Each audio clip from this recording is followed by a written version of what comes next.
So my name is Stuart Hamilton and I'm the Head of Libraries Development at the local government management agency in Ireland, where I oversee the strategy implementation for the country's 330 public libraries.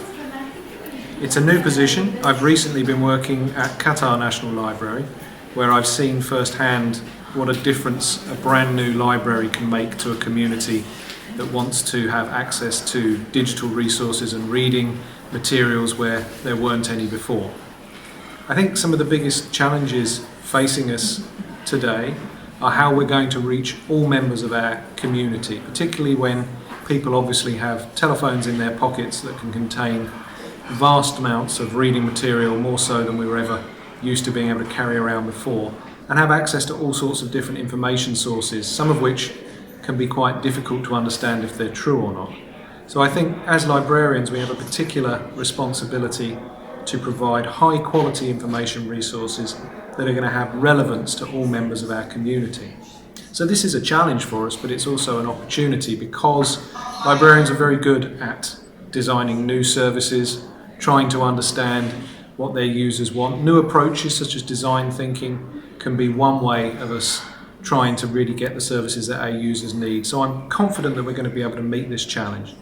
There are always the other sorts of challenges that we've always encountered, whether it's lack of resourcing or trying to get the best quality staff and the staff that have the best skills. These challenges will continue to go on, but I think if we invest in some of the younger people that are coming through, if we build leadership programs, maybe in Iran, looking at some of the things that IFLA's done, the Gates Foundation have done, there's a lot of opportunity if you train the young folk, the new professionals, to come up and take some of the positions that us older people are in at the moment. So I think that's another thing the library should be looking to do.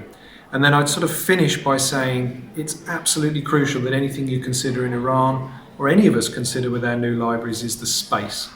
People, regardless of whether they've got their telephones, their internet access, need this space outside of work, outside of school, outside of private sector, the market, the cafe. They need the space to come to where they can feel part of the community, and libraries as buildings really offer that. And I think that's an area which we need to be doing more with in future, turning that space over to people so that they can own it and it's not seen as something that they have to come in and ask permission to use. So those are the areas that I'd give you. There's lots more I can talk about, but I'll stop there.